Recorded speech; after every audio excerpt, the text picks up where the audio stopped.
तो आज एक नया टॉपिक बेटा शुरू करना है ना। बोल नहीं रहे। क्या पढ़ना है?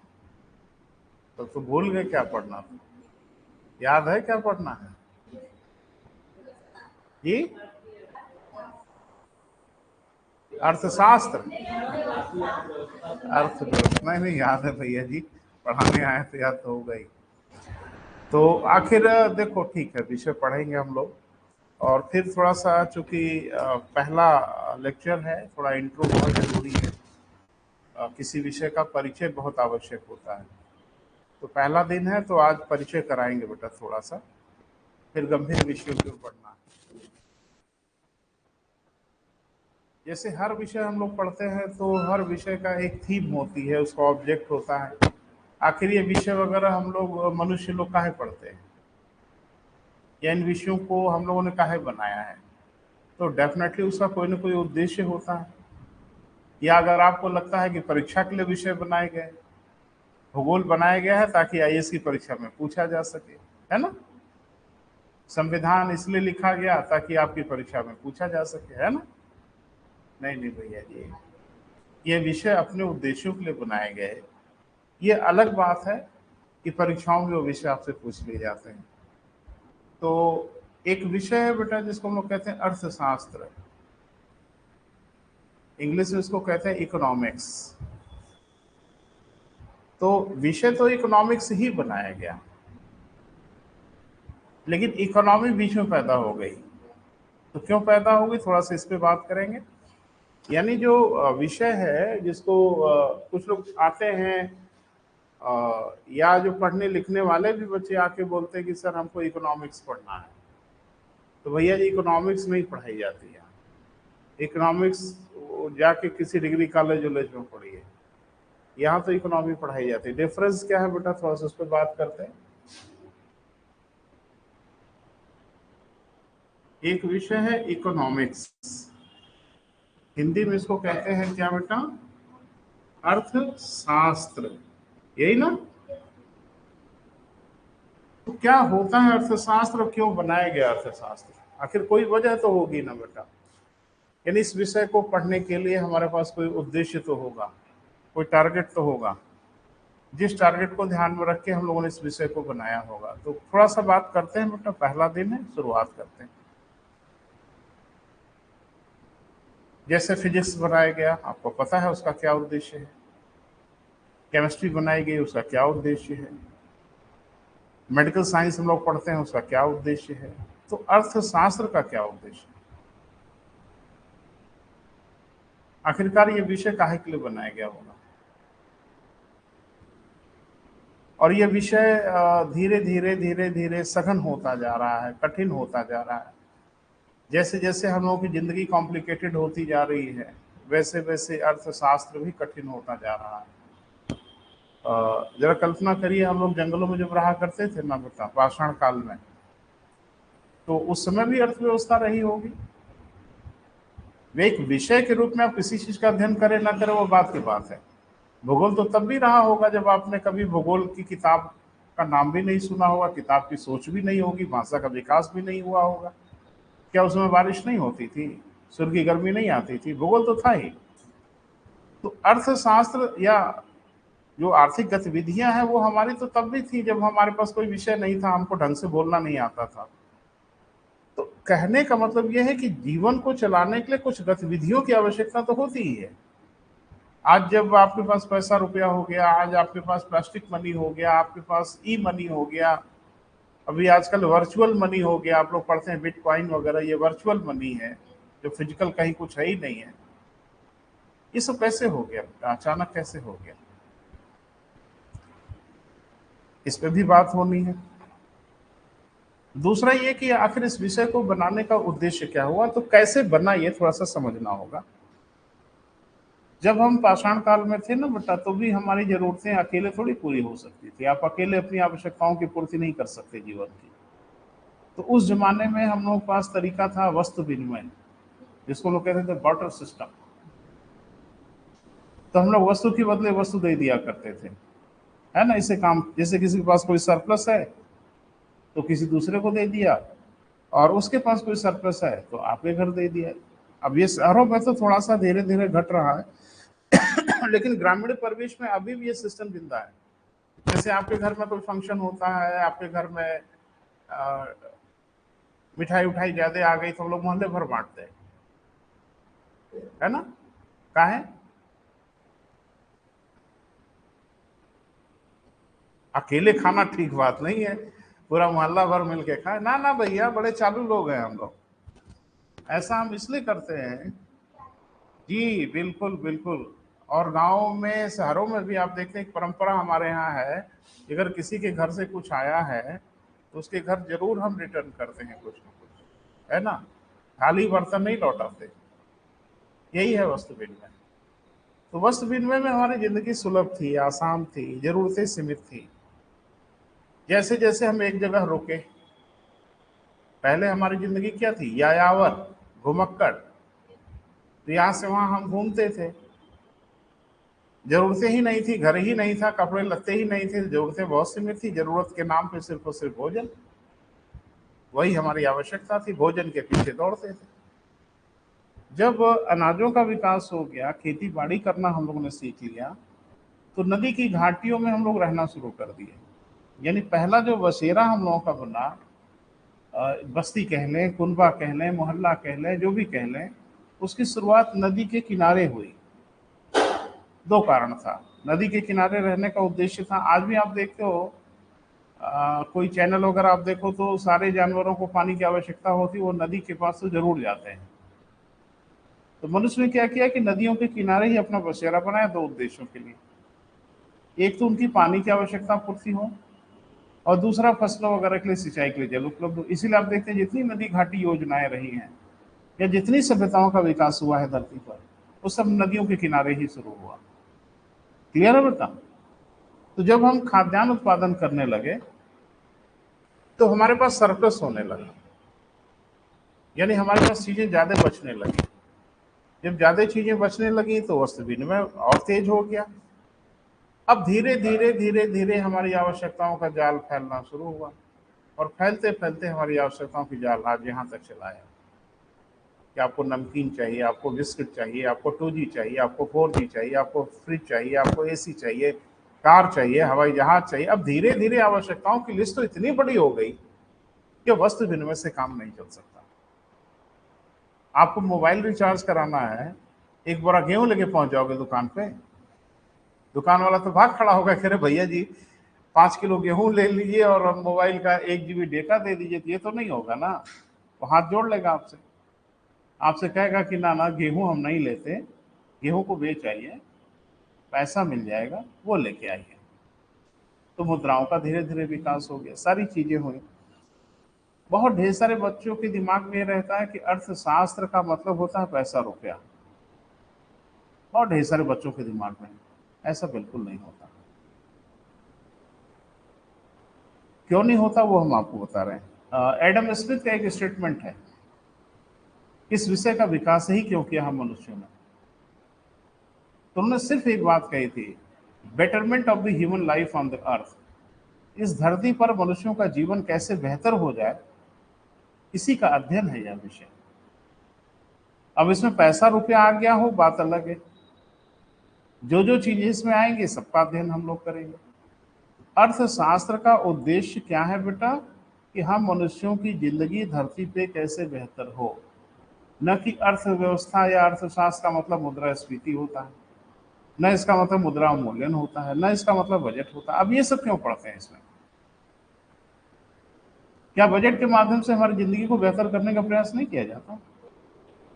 मुद्रास्फीति अगर आप बेहतर नहीं समझेंगे तो कीमतों पर नियंत्रित नहीं कर पाएंगे, और कीमतों पर नियंत्रण नहीं कर पाएंगे तो हमारी जिंदगी नरक हो जाएगी। जैसे आजकल टमाटर नरक किया हुआ है। मेरी बात समझ पा रहे हैं? अर्थशास्त्र क्या है बेटा? कि एक सार्वभौमिक सिद्धांत देने की कोशिश की गई ताकि हम चीजों को कैसे बेहतर ढंग से मैनेज करें। लेकिन जब उन सिद्धांतों को किसी देश के ऊपर लगाया गया, यानी किसी देश पे लागू किया गया, तो हर देश का अलग अलग परिणाम आने लगा। कारण क्या है? क्योंकि हम मनुष्य हैं बेटा। एक ही सिद्धांत, एक ही नियम से हम मनुष्यों का रिएक्शन अलग अलग होता है। एक ही टीचर पढ़ाता है, हर बच्चे की ग्रैप्स करने की क्षमता अलग अलग हो जाती है।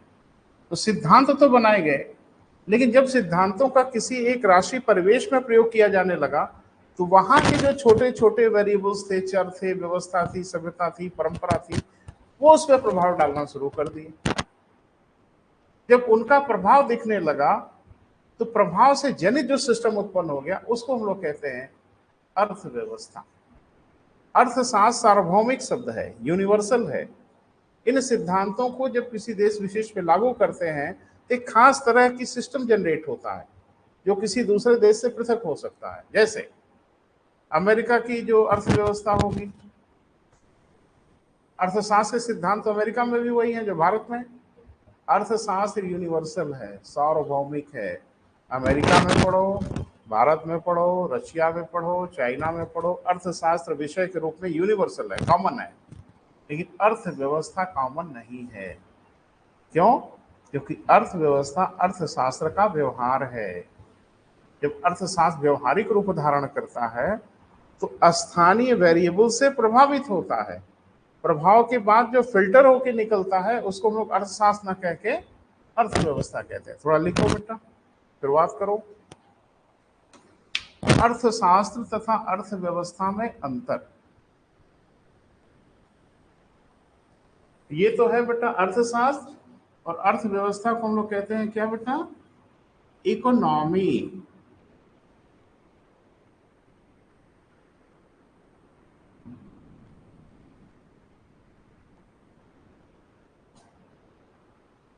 बस एक लाइन में डिफाइन करिए, कोई बहुत माथा पच्ची वाला विषय नहीं हम लोगों का। लिखें, अर्थशास्त्र सार्वभौमिक है, यूनिवर्सल है।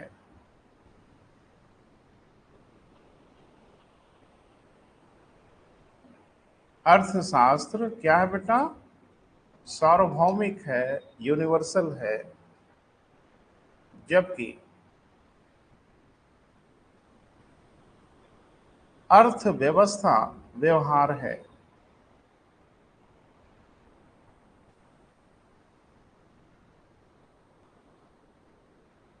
इस पर स्थानीय चरों का प्रभाव पड़ता है, लोकल वेरिएबल्स का प्रभाव पड़ता है।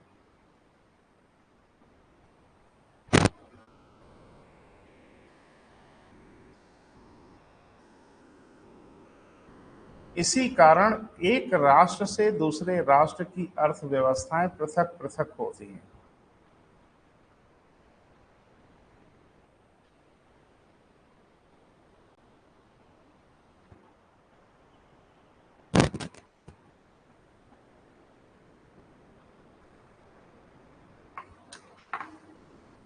ऐसे समझो ना बेटा, पृथक पृथक होती है। क्लियर है? इसको ऐसे समझिए, जैसे पढ़ने का कोई सिद्धांत दिया जाए, वो सिद्धांत जब बच्चे के ऊपर लगाया जाएगा, तो हर बच्चा एक जैसा परिणाम नहीं देगा। क्यों? क्योंकि हर बच्चा स्पेसिफिक है, अलग अलग है, उसकी सोच अलग है, उसकी समझ अलग है। तो एक ही सिद्धांत से एक जैसे परिणाम नहीं मिलते, अलग अलग परिणाम मिलते। जैसे मैंने कहा ना कि एक ही टीचर सबको पढ़ाता है, लेकिन हर बच्चा उसमें से अलग अलग चीजें निकाल लेता है। तो अर्थशास्त्र का एक सार्वभौमिक सिद्धांत बनाने की कोशिश तो हुई, लेकिन उन सिद्धांतों को जब किसी देश पर लागू करने की कोशिश किया गया, तो अलग अलग देशों में इसके परिणाम अलग अलग आने लगे। क्यों अलग अलग आने लगे? क्योंकि अलग देशों का जो वेरिएबल्स है, अर्थव्यवस्था पर प्रभाव डालने वाले जो चर थे, वो एक जैसे कहाँ होते हैं। हमारी सोच अलग। अरे बड़ी मजेदार बात बताऊं, धर्म का प्रभाव अर्थव्यवस्था पर पड़ता है, समाज का प्रभाव अर्थव्यवस्था पर पड़ता है। जबकि आपको नहीं लग रहा होगा कि धर्म का प्रभाव, हाँ पड़ता है। जैसे मैं एक उदाहरण आपको बताऊं, एक विद्वान थे हर्बर्ट साइमन, अगर कभी नाम सुना हो आपने, तो इन्होंने एक सिद्धांत दिया था, डिसीजन मेकिंग, निर्णय कैसे किया जाता है। साथ में दो समाजशास्त्रियों ने बहुत बड़ा काम किया। एक तो कार्ल मार्क्स का नाम सुना ही होगा, और एक थे मैक्स वेबर, सौभाग्य से दोनों जर्मनी के। कार्ल मार्क्स थोड़े पुराने और मैक्स वेबर नए। तो इन दोनों लोगों ने, अच्छा समाजशास्त्री क्या करते हैं बेटा? समाज का अध्ययन करते हैं। तो समाज में तो बहुत कुछ है, समाज में अर्थव्यवस्था भी है, समाज में राजनीतिक व्यवस्था भी है, समाज में हमारी सामाजिक व्यवस्था है। तो समाजशास्त्री जब किसी समाज का अध्ययन करते हैं तो हर चीज का अध्ययन हो जाता है, अर्थव्यवस्था का भी अध्ययन हो जाता है। तो मार्क्स ने जब, अरे मार्क्स अर्थव्यवस्था में मार्क्सवादी सिद्धांत कहा जाता है, मार्क्स इकोनॉमिक्स नहीं है, मार्क्स समाजशास्त्री हैं, सोशोलॉजिस्ट हैं। कोई बच्चा समाजशास्त्र पढ़ेगा तो वो मार्क्स को पढ़ेगा। तो मार्क्स ने जब अमेरिका का अध्ययन किया या ढेर सारी सोसाइटी का अध्ययन किया तो उन्होंने एक निष्कर्ष निकाला कि जैसी अर्थव्यवस्था होती है वैसा समाज हो जाता है। ये बड़ी मजेदार बात है बेटा।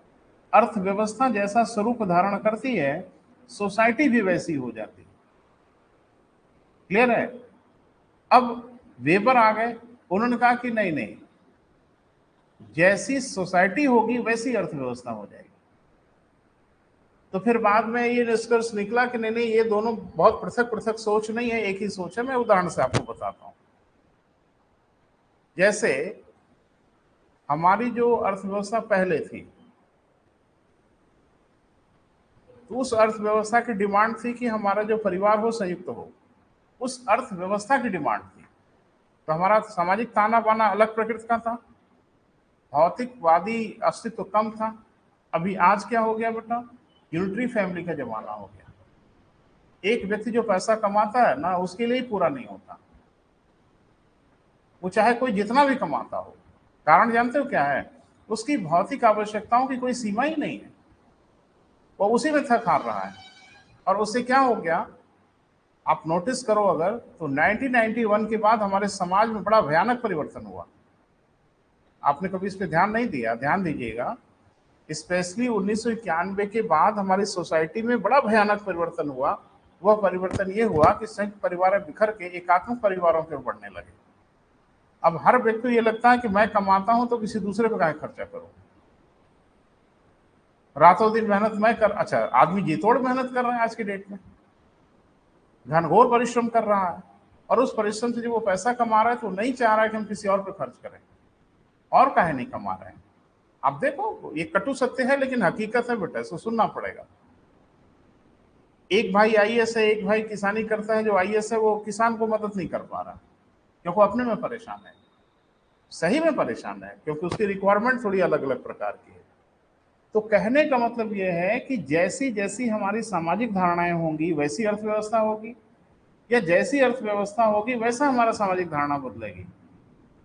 तो कुल मिला जुला के इस विषय के अध्ययन के बारे में बहुत बढ़िया एक कमेंट किया एडम स्मिथ ने, तो मैं उन्हीं के कमेंट से शुरुआत करूंगा। लिखिए, अर्थशास्त्र के विषय में एडम स्मिथ ने बताया कि अर्थशास्त्र के विषय में एडम स्मिथ ने बताया कि इस विषय का उद्देश्य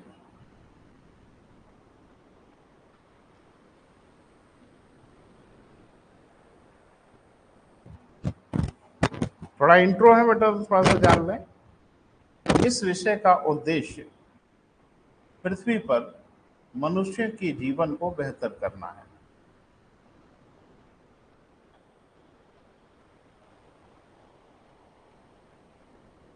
मनुष्यों के जीवन को अच्छा करना है, बेहतर करना है। इंग्लिश में कहा था उन्होंने, तो इंग्लिश वाला भी सुन लें। The betterment of human life.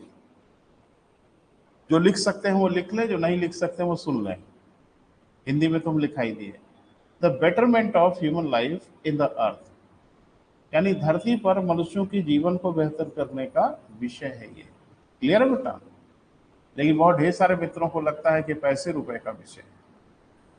पैसे रुपए का विषय नहीं है बेटा, ये हमारी जिंदगी को बेहतर करने का विकल्प है। अब ये कि जिंदगी बेहतर किसे मानते हैं, इसकी सोच अलग अलग है। एक स्पिरिचुअल सोच है, एक भौतिक सोच है।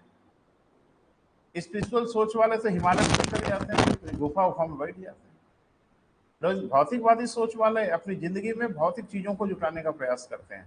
तो ध्यान रखना, अर्थव्यवस्था भौतिकवादी की बात करता है, यानी बेहतर जिंदगी का अभिप्राय उनका भौतिकवादी चीजों से है। एक बात मुझे बताइए, एक मनुष्य के रूप में हम धरती पे हैं, तो हमारी ढेर सारी आवश्यकताएं हैं। अब जब अर्थव्यवस्था में आवश्यकता बोली जाएगी तो इसका मतलब भौतिक चीजों से है, मोबाइल से है, टीवी से है, फ्रिज से है, कार से है, घर से है, मकान से है, फ्लैट से, इन भौतिक चीजों से आवश्यकता है। एक चीज बताइए, हमारी जिंदगी में बहुत ढेर सारी चीजों की आवश्यकता होती है, बोल नहीं रहे, इसमें से किसको कार नहीं चाहिए? सबको कार चाहिए। कार क्यों नहीं है? पैसा नहीं है। देखो मुस्कुरा रहे हैं लेकिन मुझे लगता है जिस दिन पैसा होगा उस दिन कार होगी, बोल नहीं रहे हैं। जिस दिन पैसा होगा उस दिन ओमेक्स में फ्लैट होगा। इच्छा तो है ही है, और थोड़ा अगर ज्यादा हो गया तो पर्सनल जेट वेट भी हो सकता है। नहीं इच्छा है अपनी पर्सनल हवाई जहाज की? हाँ है। इच्छा की पूर्ति क्यों नहीं हो पा रही? फाइनेंस नहीं है भैया। लेकिन जिस दिन हम फाइनेंशियल सक्षम होंगे उस दिन तो इसकी इच्छा की पूर्ति करेंगे ना। तो फिर एक स्टेटमेंट आया कि आखिरकार ये विषय क्या है, तो फिर किसी ने बताया कि हम मनुष्यों की आवश्यकताएं असीमित हैं। हर मनुष्य की आवश्यकता है कुछ ना कुछ भौतिक, लेकिन संसाधन सीमित है। सीमित संसाधनों से असीमित इच्छाओं की पूर्ति कैसे की जाए, यही अर्थशास्त्र के अध्ययन का क्षेत्र है। एक बात मुझे बताइए, लोहा इस धरती पर अनलिमिटेड है, कोयला अनलिमिटेड है, क्रूड ऑयल अनलिमिटेड है ना? सीमित मात्रा में है ना, लेकिन आवश्यकताएं अनलिमिटेड। 1950 में जितनी कारें बनती थी आज भी उतनी ही बन रही हैं, ज्यादा बन रही हैं। तो कार अगर बन रही होगी तो उसमें कुछ संसाधन लग रहे होंगे। एक बाइक अगर बनती है तो उसमें कुछ लगता है, बोल नहीं रहे हैं। थोड़ा ध्यान दीजिए हम कहना क्या चाह रहे हैं बेटा, वो बहुत जरूरी है, वही मेन थीम है अर्थव्यवस्था की। तो कहने का मतलब यह है कि हम मनुष्यों की आवश्यकता कहाँ कम होने वाली है बेटा? 2030 में आवश्यकता और बढ़ेंगी हम सबकी, जनसंख्या बढ़ेगी, हमारी जरूरत बढ़ेगी, नई नई चीजों का आविष्कार होगा, तो आवश्यकताएं बढ़ती चली जाएंगी। एक बात मुझे बताइए, किसी भी चीज का जो प्रोडक्शन होता है, किसी भी चीज का जो उत्पादन होता है हमारी सुविधा के लिए, उसमें क्या क्या लगता है, थोड़ा विचार करिए। किसी चीज की बात करिए, जैसे आप यहाँ पढ़ रहे हैं, यहाँ किसी भौतिक चीज का उत्पादन तो नहीं हो रहा है, लेकिन यहाँ सेवाओं का सृजन हो रहा है। बोले बेटा, इस सृजन में भी क्या इस पंखे की आवश्यकता नहीं है, लाइट की आवश्यकता नहीं, लैपटॉप की आवश्यकता है ना? तो चाहे वस्तु हो चाहे सेवा हो, किसी भी चीज का अगर आप उत्पादन करोगे लोगों की जिंदगी को बेहतर करने के लिए, जैसे एक बच्चे ने कहा कि सर हम लोगों की जिंदगी के बेहतर के लिए कर रहे हैं। हाँ बेटा बिल्कुल कर रहे हैं। एक ने कहा हमको तो लग रहा है सर आप अपनी जिंदगी बेहतर करने के लिए कर रहे हो। हाँ म्यूचुअल मामला है, ये म्यूचुअल अंडरस्टैंडिंग है। काम वह किया जाए जिसमें दोनों की बेहतरी हो जाए, आपका भी भला हो जाए मेरा भी भला हो जाए, वही हो रहा है। एक बात मुझे बताइए, इस धरती पर किसी भी चीज का जो उत्पादन होता है, किसी भी वस्तु का उत्पादन होता है, उसमें संसाधन तो लगते हैं ना बेटा। संसाधन माने रिसोर्सेज। तो अब ये देखा जाता है कि पूरी अर्थव्यवस्था में कि किसी चीज के उत्पादन में 3 संसाधनों की आवश्यकता होती है। मोटा मोटा अगर आप बांटे तो उत्पादन किसका?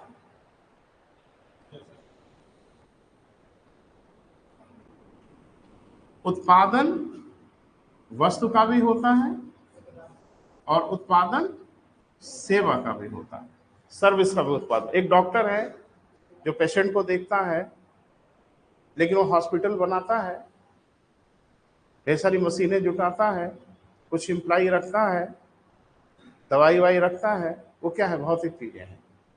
लेकिन वो डॉक्टर क्या दे रहा है, सेवा दे रहा है। तो किसी चीज के उत्पादन में बेटा 3 चीजों की आवश्यकता होती है, जिसको हम लोग संसाधन कहते हैं। तो एक क्या है बेटा,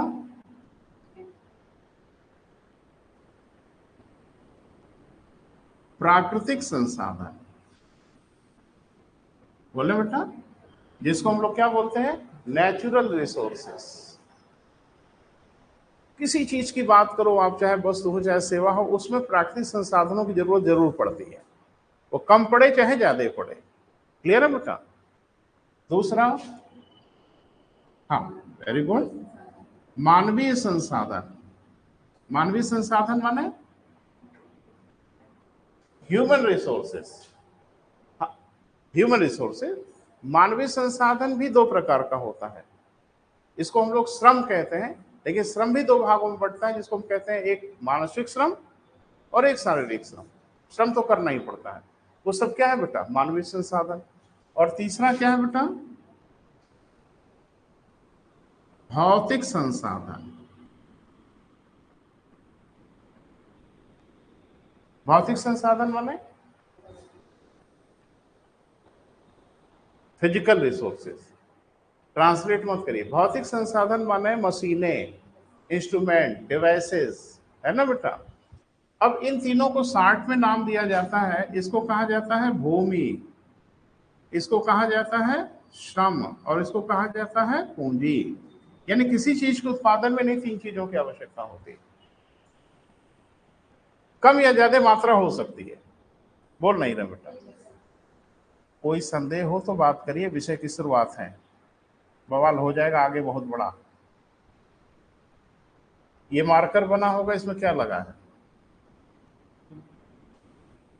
इसमें मानवीय संसाधन भी लगा होगा, इसको बनाने में प्राकृतिक संसाधन भी लगा होगा, और इसको बनाने में मशीनों आदि का प्रयोग करना होगा, या हमारे तक पहुंचने में मशीनों आदि का प्रयोग किया गया होगा। तीन बड़े संसाधन है बेटा, वस्तु तथा सेवा के उत्पादन में इन्हीं तीन संसाधनों की आवश्यकता होती है। हाँ या ना? तो सोच रहे बेटा, सोच को प्रदर्शित करें, सोच को छुपाए नहीं। एक बात मुझे बताइए, भौतिक संसाधन बढ़ता रहता है, बढ़ सकता है, मानवीय संसाधन तो बढ़ ही रहा है। 1950 में जितने डॉक्टर थे आज उतने ही थोड़ी हैं, जितने इंजीनियर थे आज उससे ज्यादा इंजीनियर हैं। हर फील्ड में आप देखें लोग बढ़ रहे हैं। एक चीज जरा फोकस करिए, प्राकृतिक संसाधन। प्राकृतिक संसाधन सिवाय घटने के ये बढ़ नहीं सकता। बोले बेटा? तो सीमित संसाधन है ना, प्राकृतिक संसाधन क्या है बेटा, सीमित संसाधन है। अब बताइए, सीमित संसाधन से असीमित इच्छाओं की पूर्ति कैसे की जाए? अरे भैया, इच्छाएं तो सबकी है ना, तो ये सीमित संसाधन से असीमित इच्छाओं की पूर्ति करते ही रहनी है बेटा। एक चीज नोटिस करते हो, आज कार बनती है, फ्यूल इफिशिएंट कार बनाने की कोशिश हो रही है, 1 लीटर में ज्यादा से ज्यादा चले। कस्टमर को लगता है कि हमारे बेनिफिट के लिए बनाई गई है, ना ना, कोशिश की गई है कि प्राकृतिक संसाधनों का कम से कम प्रयोग करके ज्यादा से ज्यादा आउटपुट मिले। बोल नहीं रहे? आजकल देख रहे हो कारें बन जा रही हैं तो ज्यादा से ज्यादा फाइबर यूज किया जा रहा है, क्योंकि लोहे वगैरह का प्रयोग कम से कम करना पड़े। क्लियर है बेटा? थोड़ा सा शुरू करें। देखिए, किसी वस्तु के अथवा सेवा के उत्पादन में, किसी वस्तु अथवा सेवा के उत्पादन में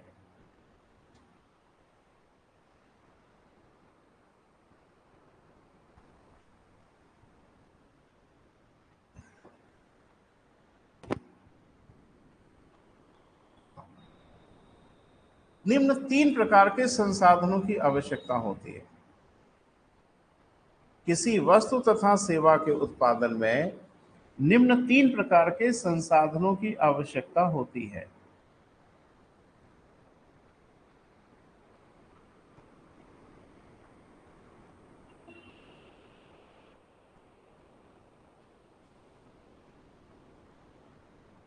ठीक है बेटा?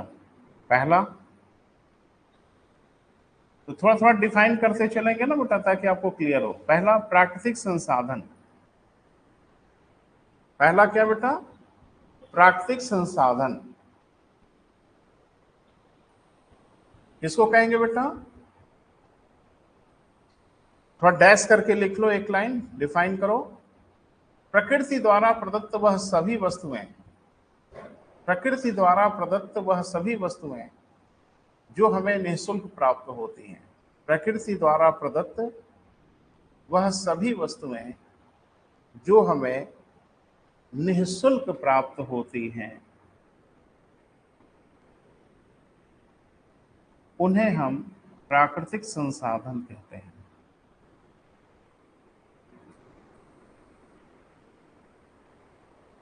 नेचुरल रिसोर्सेस कहते हैं।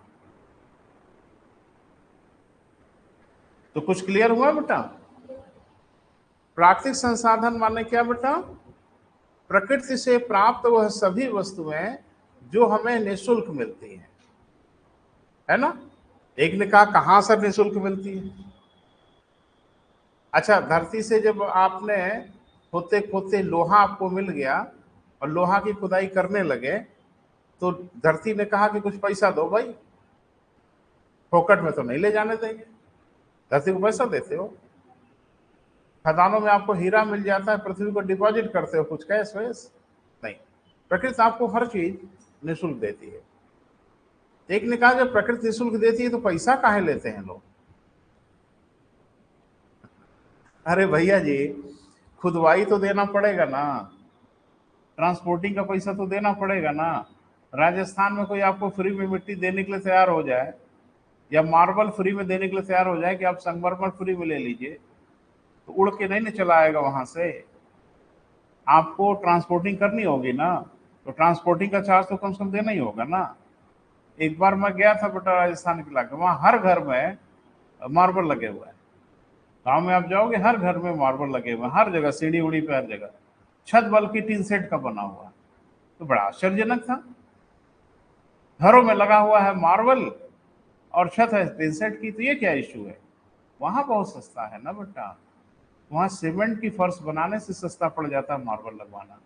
अब आप भी मार्बल लगवा लो, तो राजस्थान से मंगाओ एक ट्रक, तो ट्रक का भाड़ा वाड़ा पूछ लेना, तो फिर समझ में आ जाएगा। लोडिंग, अनलोडिंग, उसका फेयर सब आपको देना होगा ना बेटा। तो चीजें भले फ्री में मिल जाए, बट उन्हें आप तक आने में कुछ खर्चा लग सकता है, वो तो आपको अफोर्ड करना होगा। क्लियर है बेटा? तो प्रकृति द्वारा दी गई हर वह वस्तु जो आपको निःशुल्क मिलती है, वो प्राकृतिक संसाधन कहलाता है। दूसरा बेटा, मानवीय संसाधन, ह्यूमन रिसोर्सेज।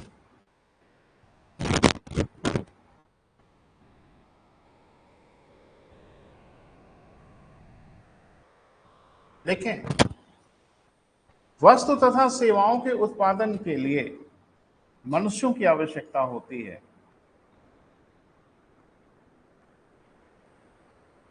वस्तु तथा सेवा के उत्पादन के लिए किसकी बेटा?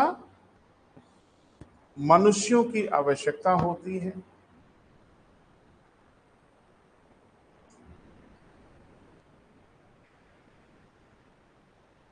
जिसे हम श्रम के नाम से जानते हैं।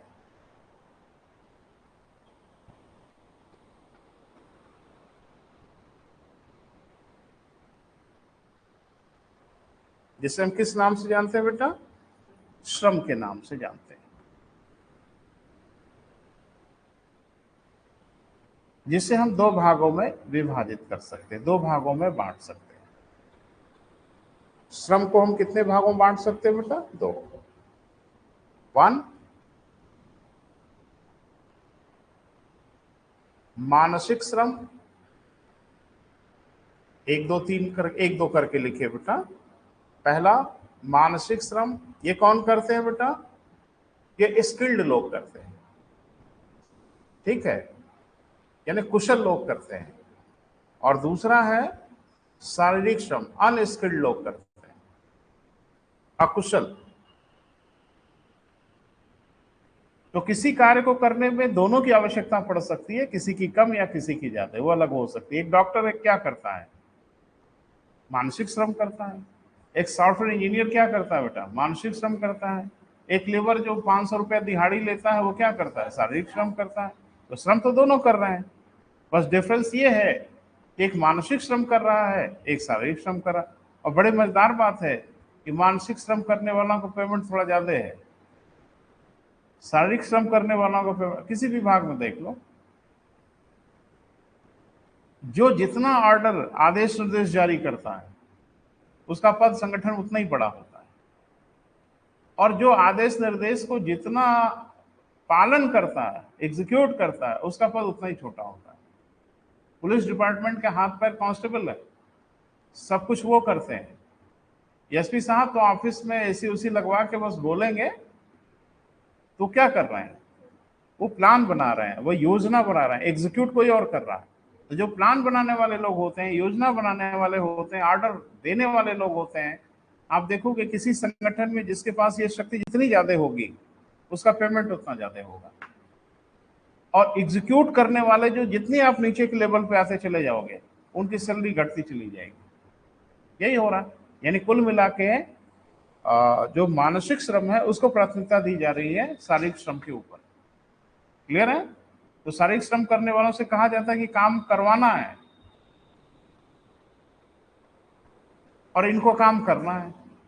तो काम करवाने वाला थोड़ा ज्यादा स्किलफुल होना चाहिए, काम करने वाला अगर स्किलफुल नहीं भी है तो भी काम हो जाएगा। आगे बढ़े।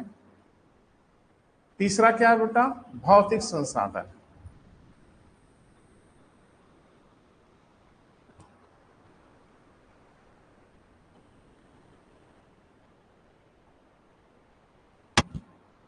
तीसरा क्या बेटा? भैया जी, मेज में भी लिखना पड़ेगा। फ्री में तो गाड़ी चली रही है, और आपकी सबसे बड़ी बीमारी जानते हो क्या है? मेरे लिए तो लाइलाज बीमारी हो चुकी है। आपके दिमाग में 24 घंटे फ्री घूमता रहता है। फ्री। भारतीय अर्थव्यवस्था पे प्रकाश डालिए। क्या लिखेंगे? मुद्रास्फीति या बैंक रेट लिखेंगे जाके? तो थोड़ा सा बेसिक अपना स्ट्रांग करिए। एक दिन आपको वो सब भी लिखना पड़ेगा अगर नौकरी करनी है तो। और नहीं, तैयारी तैयारी की ही दुनिया में जीना है तो बधाई हो आपको। हम लोग है ही हैं, निरंतर मदद करते रहेंगे, है ना? आप निरंतर आते रहिए, हम आपका सहयोग करते रहेंगे। ठीक ना हो ऐसा भैया। अरे भैया जी, ऐसे लोग हैं जिनको नौकरी मिल गई, वो ट्रेनिंग पर नहीं जाना चाह रहे, ऐसे लोग हैं जिनको नौकरी नहीं मिल रही। सोच लो। ये तो भाग्य का मामला है ना, कि जिनको नौकरी मिल रही है वो अवॉइड कर रहे हैं कि ना जाना पड़े, और जो नौकरी ढूंढ रहे हैं उनको नौकरी नहीं मिल रही है। सब यही सब है। चलो बेटा आगे बढ़े। पूंजी।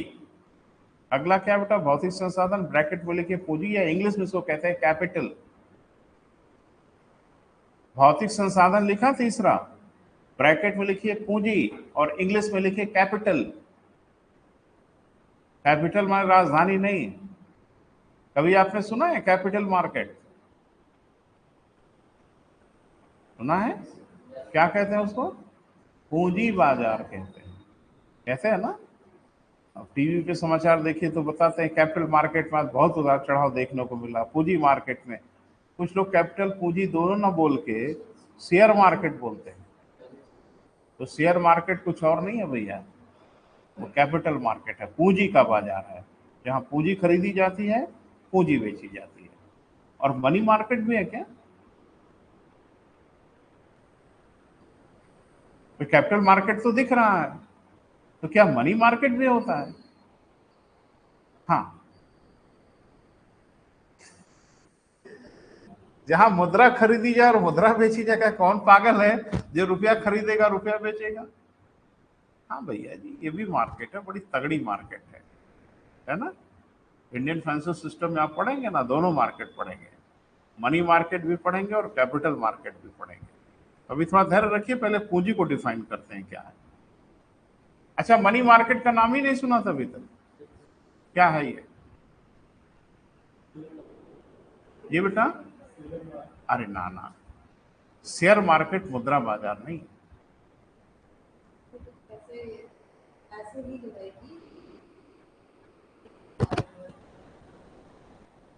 क्या है मनी मार्केट बेटा?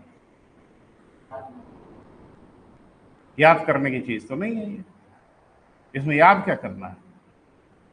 इसमें याद करने वाली कौन सी चीज है? आखिर ये है क्या भला? हम कहें कौआ क्या होता है, आप कहें सर याद नहीं आ रहा है।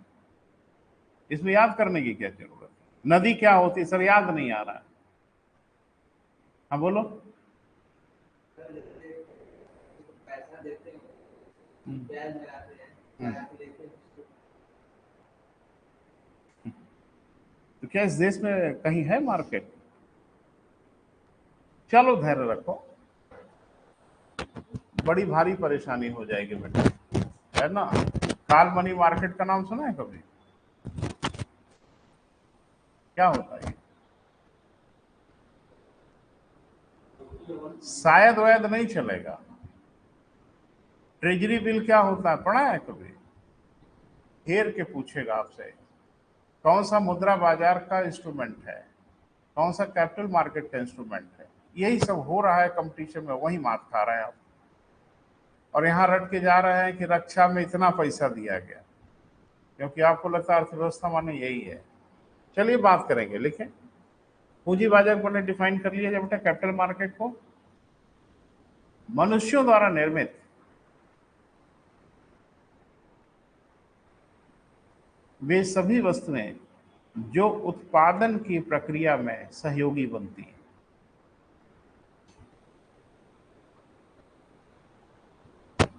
जो उत्पादन की प्रक्रिया में क्या बनती है बेटा? सहयोगी बनती है।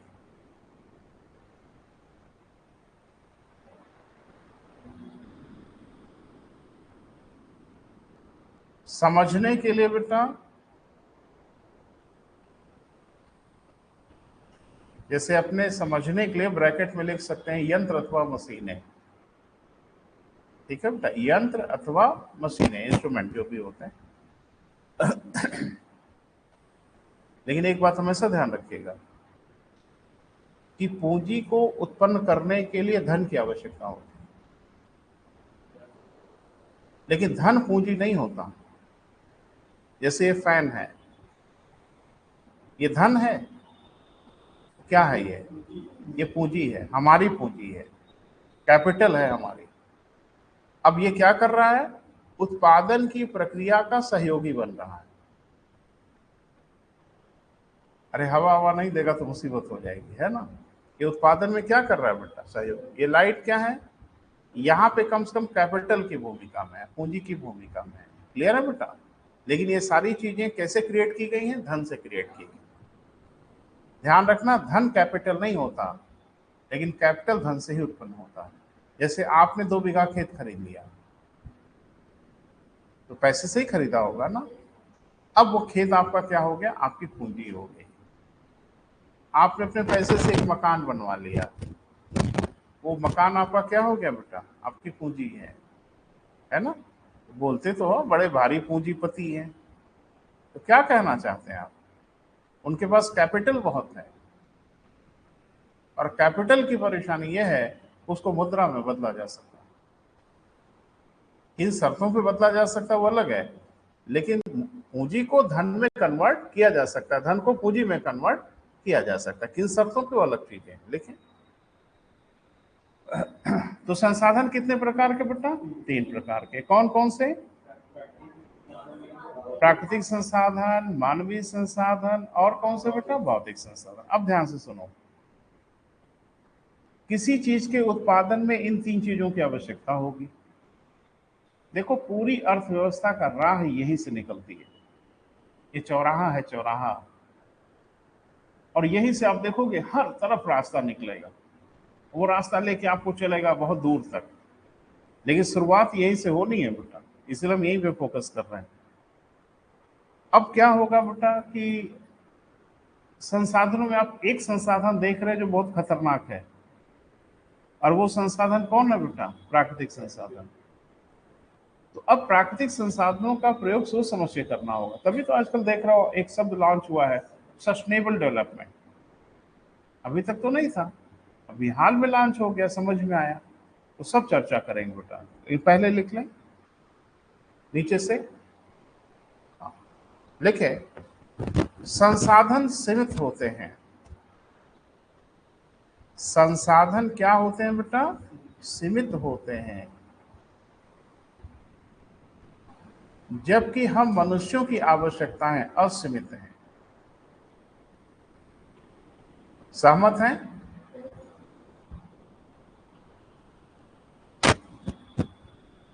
रटिए मत बेटा, महसूस करिए क्या कहा जा रहा है, उसका अनुभूति करिए, तो तैयारी बेहतर हो जाएगी। संसाधन सीमित हैं, इच्छाएं असीमित है, कोई लिमिट है क्या? इच्छाओं पे अगर नियंत्रण है तो मजबूरी की वजह से है। वो जिस दिन मजबूरी खत्म होगी हम भी बियॉन्ड हो जाएंगे। अरे भाई, सबको एप्पल का फोन चाहिए, आपको सैमसंग भी खरीद रहे हो, अलग बात है। तो कहने का ये मतलब है कि बस हम रुके काहे हैं, फंड नहीं है। स्विट्जरलैंड घूमने हमें भी जाना है, आपको भी जाना है, पैसे ही नहीं। स्विट्जरलैंड छोड़ दो, अब बड़े महानगर तक नहीं जा पा रहे हैं। लेकिन इच्छा नहीं ना बंद हो गई है, इच्छा है ना बेटा। इच्छाओं को हम लोगों ने रोका है तब तक जब हमारे पास वो कंडीशन ना क्रिएट हो जाए। वो जैसे कंडीशन होगी हम वो करेंगे जरूर। सबको कार चाहिए, सबके घर में एसी, और एसी हो ही रही है। हम लोग के बचपन में एसी माने लग्जरी थी, बहुत बड़ी चीज थी। एयर कंडीशन है, अभी गांव में जाके देखो झोपड़ी में, और कहाँ कहाँ एसी लगवाए हुए हैं लोग। एक तो अपनी झोपड़ी में एसी लगवाए हुए थे, नहीं बड़ा शानदार उनका घर है, लेकिन उन्होंने एक झोपड़ी टाइप का बनवाया था, उसमें एसी लगवाया था। उनका इसमें कहा है भैया, कहा इसमें ज्यादा आनंद आता। अब तो आनंद की चीज है ना बेटा, इच्छाओं की कहाँ कोई लिमिट है, कहाँ कोई सीमा है, लेकिन संसाधनों की सीमा तो है। इन संसाधनों से आपकी अस्मित इच्छाओं की पूर्ति कैसे की जाए, किस प्रकार की जाए, यही अर्थशास्त्र के अध्ययन का क्षेत्र है। अर्थशास्त्र इन्हीं चीजों का अध्ययन करता है कि सीमित संसाधनों से किस प्रकार असीमित इच्छाओं की पूर्ति की जा सके। लेकिन संसाधन सीमित है, किंतु हम मनुष्यों की आवश्यकताएं क्या है बेटा, असीमित है। सीमित संसाधनों से असीमित इच्छाओं की पूर्ति कैसे हो सके, यह अर्थशास्त्र के अध्ययन का क्षेत्र है।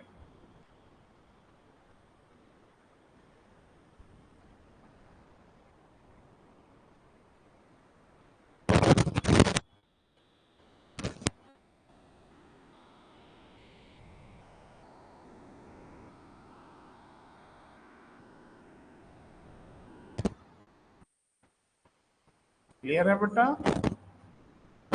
कुछ आइडिया लगा आपको? थोड़ा सा पहला लेक्चर है बेटा, तो थोड़ा सा बच बचा के ही बात करनी है, हैवी ना होने पाए कुछ।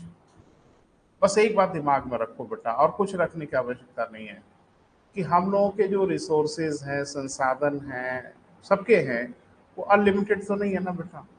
जरूरतें तो हम लोगों की अनलिमिटेड है ना। नए नए टीवी चाहिए, नए नए फ्रिज चाहिए, वो भी नए नए मॉडल के चाहिए। अब पिक्चर ट्यूब वाले टीवी कहाँ आप देखते हैं? अब आपके पास एलईडी चाहिए, आपके पास धमाका चाहिए, जैसे जैसे चीजें आ रही हैं आपकी रिक्वायरमेंट बढ़ रही है, इनकी पूर्ति तो होनी होगी ना। कैसे होगी? फैक्ट्री चाहिए ना, फैक्ट्री कैसे बनेगी? 40,000 करोड़ रुपए की फैक्ट्री बनी है, कौन बनाएगा? कौन बनाएगा? अडानी? अडानी बनाएंगे, टाटा बनाएंगे, वो भी कहते नहीं बना है हमारा बनाने का, हम नहीं बनाएंगे। तो किसी के पास 40,000 करोड़ रुपया नहीं है, देश के पास है। अब उस देश का पैसा 40,000 कैसे इकट्ठा हो और कैसे किसी खास कार्य की तरफ आगे बढ़े, ये भी अर्थव्यवस्था को सोचना है, तभी तो आपकी आवश्यकता की पूर्ति होगी। जरा इसको ध्यान से समझने की आवश्यकता है बेटा, कि चीजें कैसे कैसे मैनेज होंगी। क्लियर है? चलिए आगे बढ़ते हैं। हाँ लिखें, संसाधनों के आधार पर, संसाधनों के आधार पर अर्थव्यवस्थाओं को निम्न भागों में विभाजित किया जाता है। अर्थव्यवस्थाओं को निम्न भागों में बांटा जाता है, विभाजित किया जाता है। अब धीरे धीरे थोड़ा सा बढ़ा जाए बेटा परीक्षाओं के डायमेंशन की ओर।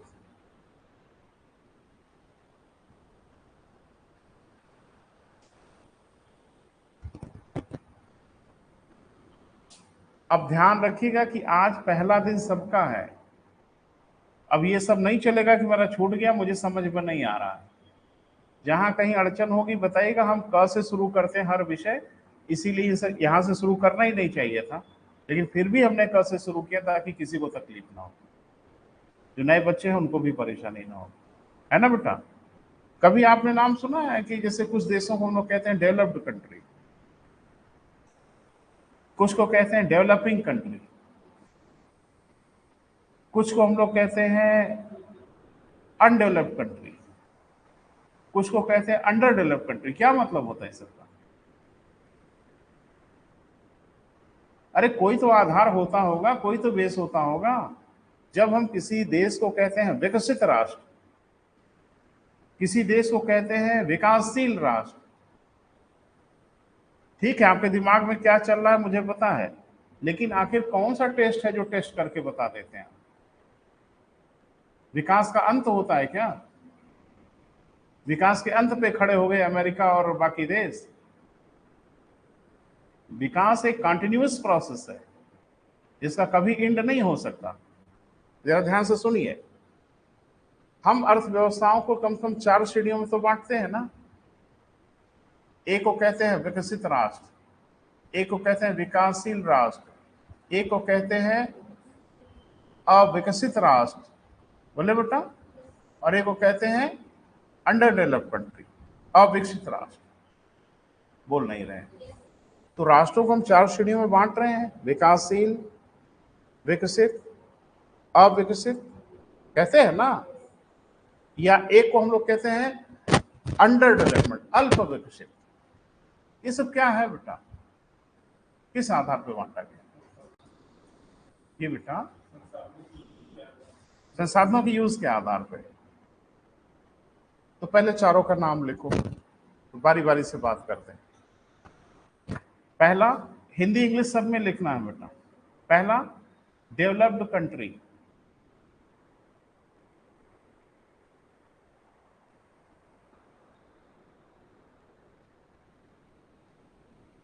पहले एक लिस्ट बनाइए, फिर उस लिस्ट को एग्जीक्यूट करेंगे, बात करेंगे।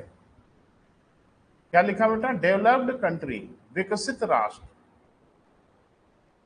दूसरा, डेवलपिंग कंट्री, विकासशील राष्ट्र।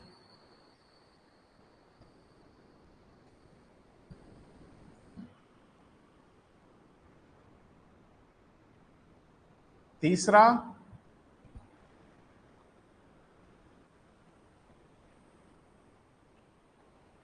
अंडर डेवलप्ड कंट्री, अल्प विकसित राष्ट्र।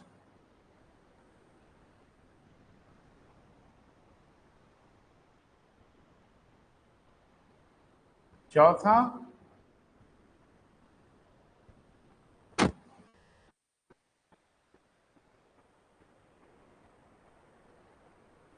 चौथा क्या बेटा? हाँ, अनडेवलप्ड कंट्री, अविकसित राष्ट्र।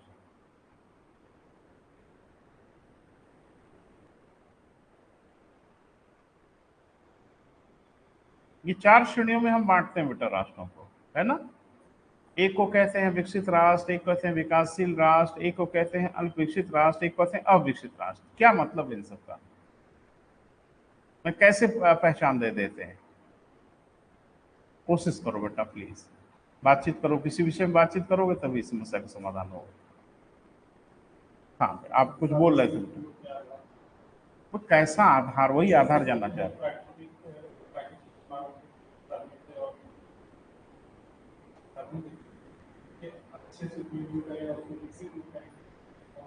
जैसे हम कहें 2 लाइन में डिफाइन करिए इसको, शब्दों में लिखिए, यही लिख देंगे सब।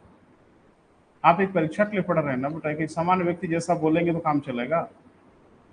सड़क छाप व्यक्ति जो बोलेगा वही आप भी बोलोगे तो बात नहीं बनेगी ना। You must be specific. कुछ इसकी पीछे बेटा कोशिश करो, कोई स्पेसिफिक होना चाहिए ना। वो तो हम भी समझ रहे हैं, आप भी समझ रहे हैं, अमेरिका विकसित देश है, पूरा यूरोप विकसित देश है। तो आखिरकार विकसित जब कहा गया होगा तो कोई आधार होगा, सड़क बढ़िया हो, पुल बढ़िया हो, मार्केट वार्केट सुपर माल वोल बने हो, तो विकसित देश की परिभाषा है। अगर ये परिभाषा है तो दुबई से विकसित कोई नहीं है। अगर ये परिभाषा है तो गल्फ कंट्री को विकसित देश कहा जाता है? वहां तो मैंने सुना सड़कों पे एसी लगा हुआ है, बीएमडब्ल्यू भाड़े पे चलती है। हाँ भैया, बीएमडब्ल्यू मर्सिडीज जैसी गाड़ियां वहां पे किराए पे चलती हैं, सड़कों पे घूम रही होती हैं, जैसे हमारे यहाँ ई रिक्शा घूम रहा है। बुर्ज खलीफा कौन बनाया धरती पे? पाम ट्री बीच किसने बनाया है? अरे कल्पना करें ये लोग बनाने के बारे में, अभी सोचें। तो क्या वो सब विकसित देश हो गए? विकसित देशों में कहते हैं ना, दुबई विकसित राष्ट्र है या वो पूरा सऊदी अरेबिया विकसित राष्ट्र है? वो कभी नहीं कहलाएंगे विकसित राष्ट्र, कभी नहीं, कभी नहीं, कभी नहीं। धन दौलत से विकसित राष्ट्र नहीं होता। हाँ, धन दौलत एक क्राइटेरिया हो सकता है। तो थोड़ा सा डिमार्केशन लिखवा दे बेटा, बोले अंतर थोड़ा थोड़ा लिखवा दे, दो दो लाइन लिख ले। हाँ, करीब तो जा रहे थे लेकिन भटक जा रहे थे लास्ट में। लेकिन ऐसे राष्ट्र एकदम सटीक परिभाषा करनी होगी। ऐसे राष्ट्र, पहले का बेटा, पहले को डिफाइन कर रहे हैं। ऐसे राष्ट्र जिसमें तीनों संसाधन प्रचुर मात्रा में विद्यमान हो,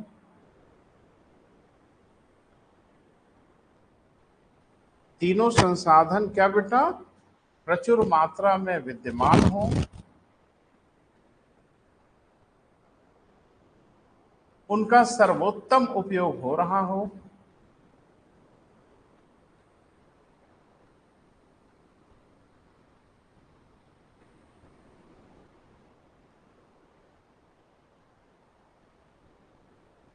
लोगों का जीवन स्तर उच्च हो तथा स्थिर हो।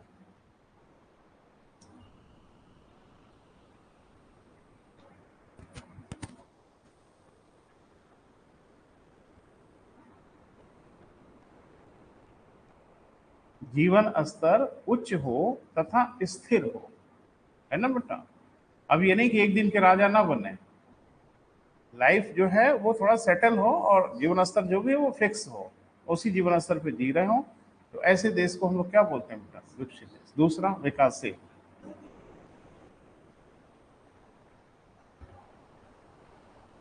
कहानी किधर से जा रही है? उन्हीं संसाधनों से जा रही है। देख रहे हैं, अभी संसाधनों से बड़ी कहानी निकलेगी, आगे देखते रहिएगा। इन्हीं संसाधनों के आधार पे हम पूंजीवादी और साम्यवादी अर्थव्यवस्थाएं कहते हैं, इन्हीं के आधार पर, और कोई आधार नहीं है। चलो बेटा लिखें अगला। तीनों ही संसाधन दो को डिफाइन कर रहे हैं बेटा। दो मतलब, हाँ, तीनों ही संसाधन उपलब्ध हों,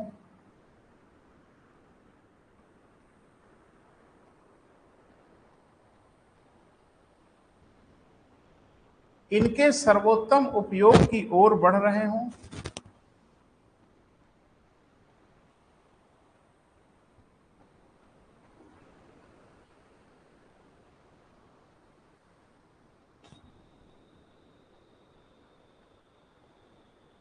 लोगों के जीवन स्तर में सुधार हो रहा हो।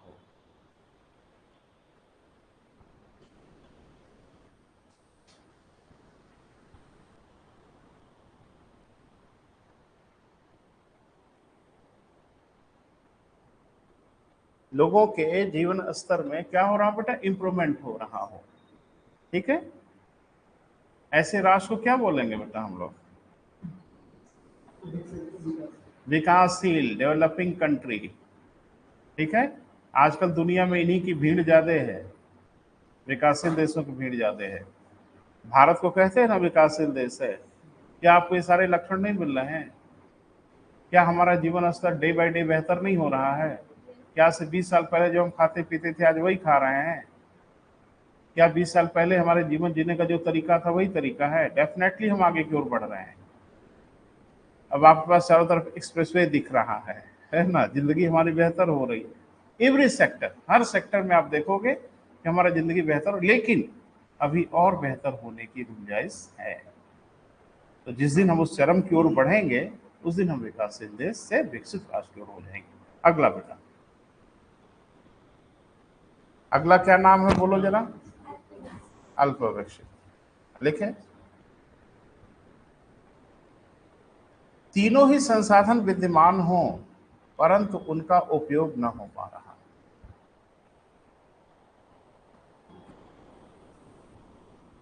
संसाधन विद्यमान हो परंतु उसका उपयोग न हो पा रहा।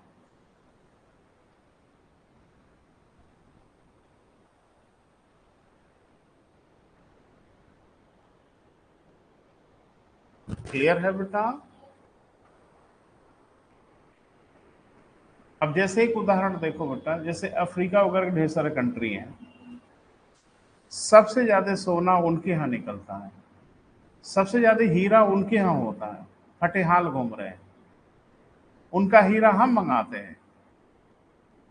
बिल्कुल, भारत हीरे का सबसे बड़ा एक्सपोर्टर है, और तब जबकि भारत में एक तो हीरा कहीं से नहीं मिलता, सारा हम कच्चा हीरा बाहर से मंगाते हैं। दुनिया का शायद ही कोई ऐसा देश हो जहां से हम डायमंड नहीं मंगाते, लेकिन कच्चा डायमंड, रा डायमंड। और पूरे गुजरात में उनकी इतनी भीषण कटिंग होती है ना बेटा, रातों दिन यही हो रहा होता है।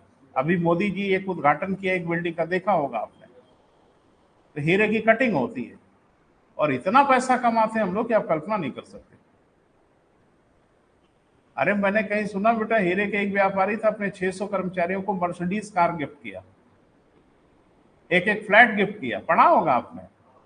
एक कर्मचारी, सही तो ये मैं झूठ थोड़ी बोलता है यहाँ से, ठीक है, लेकिन वेरीफाई करने के लिए धन्यवाद। लेकिन आप बताइए, हजार हजार कर्मचारियों को कोई कार गिफ्ट कर सकता है क्या? कौन करता है? जिले में से एक तो कार डीएम एसपी को देने में सरकार की सांस टंगने लगती है, और वहां एक एक फ्लैट देते हैं, एक एक। कोई अपने घर से नहीं देता, कोई अपने घर से कहां देगा? उन कर्मचारियों के रातों दिन की मेहनत की वजह से उनको 20-25 हजार करोड़ का फायदा हुआ होगा, तो फायदे की हिस्सा उनको भी देते हैं। तो आखिरकार हीरे को हमने क्या किया? हीरा बना दिया? नहीं नहीं भैया, कुछ नहीं किया, सिर्फ उसको हमने वैल्यू एडिशन कर दिया। अर्थव्यवस्था में इसको बोला जाता है वैल्यू एडिशन, VA। जैसे आटा लेके, है ना, रोटी बना दिया और रोटी बेचने लगे, then you have value addition. आपने आटे की वैल्यू को बढ़ा दिया, आटा खरीद के ब्रेड बना दिया, वैल्यू एडिशन हो गया। तो हम डायमंड की वैल्यू बढ़ा देते हैं, और फिर उसके बीच का जो आनंद है वो हम लेते हैं, है ना। जाहिर सी बात है, अब वो जो पूरा एकदम वेल फर्निश्ड जो डायमंड है, जिसकी कटिंग वटिंग कंप्लीट हो गई, उसको हम बाहर बेचते हैं। और कच्चा हीरा और वो हीरे में जमीन आसमान का अंतर होता है पैसे में, और सारा डिफरेंस हम रखते हैं। वो फटेहाल हुए घूम रहे हैं, हीरा उनका है कटिंग करके बेचते हैं। आप कच्चा लोहा बेचने की जगह पे स्टील बेचते हैं, लेकिन आप कच्चा लोहा बेचोगे तो डेफिनेटली आपको वो कीमत तो मिलेगी नहीं।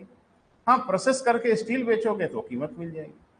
गल्फ कंट्री से हम क्रूड ऑयल खरीदते हैं ना, और ऑयल उन्हीं के सर पे बेचते हैं, उन्हीं को बेचते हैं। क्रूड ऑयल हम खरीद रहे हैं, क्रूड ऑयल को वेरीफाई कर रहे हैं, पूरे यूरोप को तेल बेच रहे हैं। बीच में आपने देखा होगा, यूरोप ने बड़ा बवाल कर दिया कि तो रूस का तेल हमारे ऊपर बेच रहे हैं। कहा झूठ मत बोलिए। हमारे विदेश मंत्री एकदम भड़क गए, कहे दिमाग मत खराब करिए, आप ही लोगों ने कहा था कि अगर ऑयल जब प्रोसेस हो जाता फिर उस देश का नहीं माना जाता, आपने लिखा है। तो अब ये रूस का कहाँ हुआ, और हम उन्हीं के सर पे पटक रहे हैं। उनकी मजबूरी भी है, ये खरीदेंगे नहीं तो जाएंगे कहाँ? रूस से तो जा नहीं रहा है, तो वाया जा रहा है, और आनंद कौन ले रहा है? हम ले रहे हैं। और बड़ा तेज अर्थव्यवस्था में इसका इम्पैक्ट देखेगा। अब ये तो हमारे देश के जो नीति निर्धारक है बेटा, उनको थैंक्स बोलना है। हमारे जो योजनाकार थे, इनके अलावा किसी और की सरकार होती तो मटिया मेट हो गया होता देश। लेकिन हमने तो आपदा में अवसर तलाश लिया, और हमारे साहब की सबसे बड़ी खासियत यही है ना, आपदा में अवसर तलाश लिया। तो रूस के युद्ध में हमको नुकसान तो छोड़ दो, जबकि भीषण नुकसान हुआ, तेल की कीमतें आकाश में पहुंच रही हैं, लेकिन हमने इसका बेहतरीन उपयोग कर लिया। ऑयल हम तो एक चीज बताइए, यही प्यूरिफाइड करके वही लोग ऑयल अपना बेचते तो, गल्फ कंट्री भी ऐसा करती तो वो बेनिफिट उनको मिलता। लेकिन हम क्या कर रहे हैं? वैल्यू एडिशन कर दे रहे हैं, वैल्यू बढ़ा दे रहे हैं। क्लियर है बेटा? तो कहने का मतलब ये है कि वो अपने संसाधनों का बेहतर उपयोग नहीं कर पा रहे हैं। क्यों? उनके पास स्किल नहीं है, उनके पास मानवीय संसाधन नहीं है, स्किल्ड ह्यूमन रिसोर्सेज उनके पास नहीं है जो हीरे की कटिंग करें। हीरे की कटिंग के लिए स्किल्ड ह्यूमन पावर जरूरी है, जो उसका वेल ट्रेंड हो, बढ़िया सिस्टम हो, तब हीरे की कटिंग होती है। और कटिंग में जरा भी गड़बड़ हुई, करोड़ों का हीरा मिट्टी में मिल जाता है।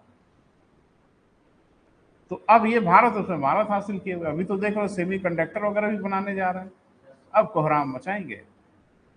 लिथियम आयन बैटरी में लिथियम आयन का कितना बड़ा भंडार आपको मिल गया, आपने देखा ही अभी हाल में, बहुत बड़ा भंडार हमको जम्मू कश्मीर के इलाके में मिला लिथियम का। आज जमाना लिथियम आयन बैटरी का है, हम विदेशों से लिथियम खरीदते थे, अब अपने पास होने लगा। ऊपर वाला भी बड़ा मेहरबान है, चारों तरफ से अब अच्छा अच्छा करने जा रहा है। अब हम आकाश में उड़ेंगे, यानी अब भारत उड़ान भरने वाला है, मैंने इसकी अर्थव्यवस्था अब आकाश में जाएगी। तो कहने का मतलब यह है बेटा कि संसाधनों के प्रयोग के आधार पर तो डिमार्केट कर रहे हैं हम लोग।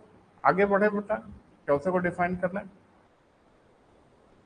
कुछ किताब उताब लास्ट में बताएंगे बेटा आपको, और कुछ आपको स्टडी करके आने के लिए बताएंगे, थोड़ा पढ़ के आएंगे तो बेहतर होगा। पहले लास्ट वाला लिख लो बेटा, अविकसित। ऐसी अर्थव्यवस्था जहां तीनों में से सभी या कोई संसाधन विद्यमान न हो।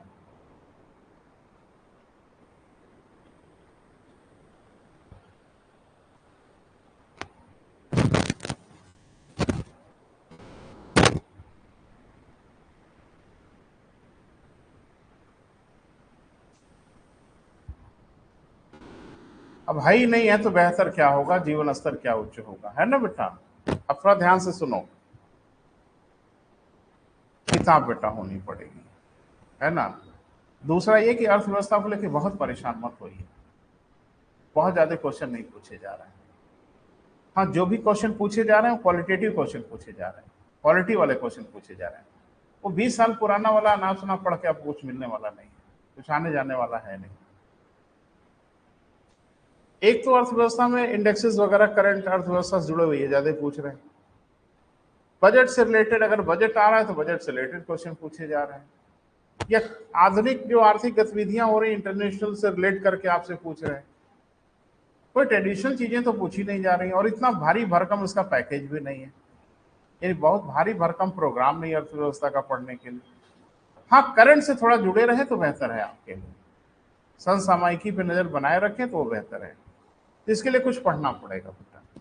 पढ़ने के लिए एक तो 11th के एनसीईआरटी जरूर पढ़िएगा, 12th की नहीं पढ़ पाएंगे, मुश्किल हो जाएगी। 11th के एनसीईआरटी जरूर देख लीजिएगा।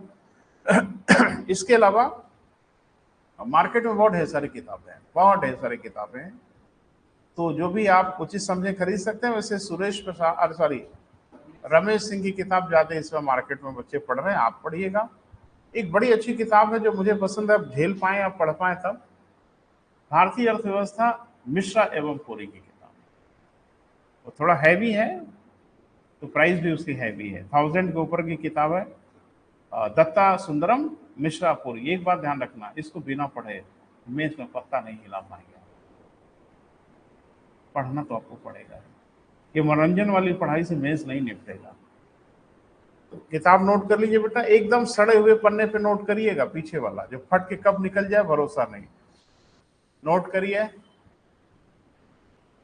11th की एनसीईआरटी, और नोट मत किया करिए बेटा, जुट जाया करिए, पढ़ने लगिए तो बेहतर है, खाली नोट वोट करने से बात नहीं बनती। रमेश सिंह को पढ़ लीजिएगा, अच्छी किताब है।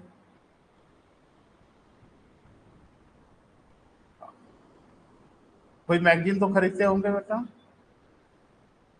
नहीं, मैगजीन नहीं खरीदते हैं। मनोहर कहानियां, सत्य कथा, इस टाइप का। कंपटीशन की एक मैगजीन जाके खरीदिए हर महीने की, है ना। कौन सी खरीदना है आप फैसला करिए, दृष्टि फिष्टि दुनिया भर का आ गया है, क्रॉनिकल ये वो।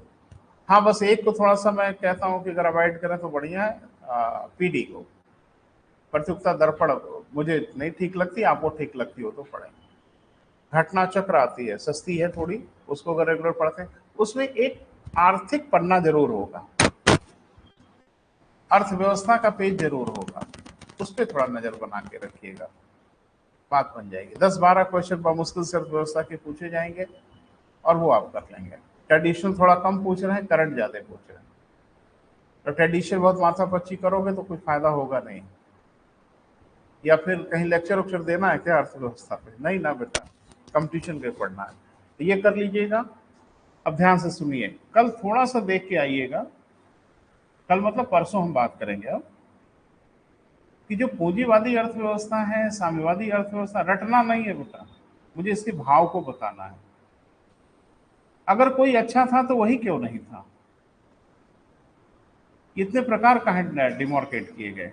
यानी कोई चीज अगर अच्छी है तो पूरी दुनिया मान ले अच्छी है, तो फिर ये व्यवस्थाएं क्यों? फिर बाद में मिश्रित अर्थव्यवस्था वगैरह का कॉन्सेप्ट क्यों आ गया? ये है क्या चीज? इस पे थोड़ा सा अध्ययन करने की कोशिश करिएगा और देखिएगा कि आप देखते हैं अक्सर कि तीसरी दुनिया के राष्ट्रों ने कहा, समाचार वगैरह में आपने नहीं सुना होगा, हम तो ध्यान रखते हैं, थर्ड वर्ल्ड कंट्री, तीसरी दुनिया के राष्ट्रों ने कहा। अब पहली बार तो मैं सुना तो मैं ही भड़क गया कि दुनिया तो एक ही है भैया, कि पहली दुनिया, दूसरी दुनिया, तीसरी दुनिया, कई ठो दुनिया है। तो हम भी एक दिन अर्थव्यवस्था की किताब को लगे तलाशने, तो मुझे मिल गया 4 दुनिया है। First world country, second world country, third world country and fourth world country. ये क्या है? मिल जाए तो बड़ा अच्छा है, नहीं मिलेगा तो हम मिलेंगे, आपसे बात करेंगे, ठीक है। लेकिन ये सब तभी बता पाएंगे आप जब आपको साम्यवाद, पूंजीवाद, पूंजीवाद में जॉन मेनार्ड कीन्स का पूंजीवाद और ऑस्कर लॉन्च का पूंजीवाद। जॉन मेनार्ड कीन्स ने कहा पूंजीवाद में होना चाहिए क्या? साम्यवाद। और ऑस्कर लॉन्च ने कहा कि साम्यवाद में होना चाहिए पूंजीवाद। ये सब क्या चीजें हैं बेटा, थोड़ा सा पढ़ते आइएगा अगर मिलेगा तो। रमेश सिंह की किताब है सबके पास? कुछ खरीदेंगे नहीं? मैंने कसम खाए हो किताब तो खरीदेंगे नहीं किसी हालत में, क्योंकि ये पैसे की बर्बादी है ना बेटा? तो किताब ले लीजिए बेटा, थोड़ा सा अध्ययन करके आने की कोशिश करिएगा, हम तो आपको जरूर समझाएंगे। ध्यान रखना, अभी एक बहुत बड़ा बवाल है, उस पर थोड़ा समझने की कोशिश करिए। इस देश में लोहा है, मान लें, इस लोहे पे किसका नियंत्रण हो? कौन नियंत्रण करे? एक जवाब है सरकार नियंत्रण करे। अगर इस देश में जितना लोहा है उसका सरकार का नियंत्रण होता तो फैसला भी सरकार करे। इस लोहे से क्या बनना है? इस लोहे से ट्रैक्टर बनना है, इस लोहे से कार बननी है, लोहे से हॉस्पिटल बनना है कि लोहे से बंदूकें बननी है? ये तो पॉलिसी डिसीजन है ना, नीतिगत फैसला है। आपके पास 5 लाख रुपया है, फैसला आपको करना है। उस 5 लाख रुपए का क्या करना है? बच्चे की शिक्षा दीक्षा पे खर्च करना है कि घर में कुछ एक आध कमरे उमरे बनवाने के बारे में सोचना है कि स्विट्जरलैंड जाके पार्टी मनाना? ये तो आपका विवेक है ना बेटा। हर व्यक्ति के पास जो पैसा होगा वो एक फैसला नहीं करता, उस पैसे कुछ तो एफडी करने के फिराक में रहते हैं, कुछ बैंक में जमा करने के फिराक में रहते हैं, कुछ तो इतने बहादुर टाइप के सोचते हैं 5 लाख रुपया मिला, चलो एक बंदूक का लाइसेंस लेते हैं, टांग वांग के घूमेंगे बंदूक। तो आप देख रहे हैं संसाधन को डाइवर्ट किया जा रहा है किधर। इस देश में अगर लोहा है तो देश को फैसला करना होगा कि लोहे का क्या होगा। इस देश में मानवीय संसाधन है, मानवीय संसाधनों का उपयोग किस दिशा में होना है। तो अर्थव्यवस्था की बहुत बड़ी लड़ाई है बेटा, क्या उत्पादन करें, कितना उत्पादन करें, कैसे उत्पादन करें। ये सब आप नहीं समझोगे बेटा तो अर्थव्यवस्था को समझ ही नहीं पाओगे। तो कल इसी सब विषय पे बात करेंगे, आज यहीं तक बेटा।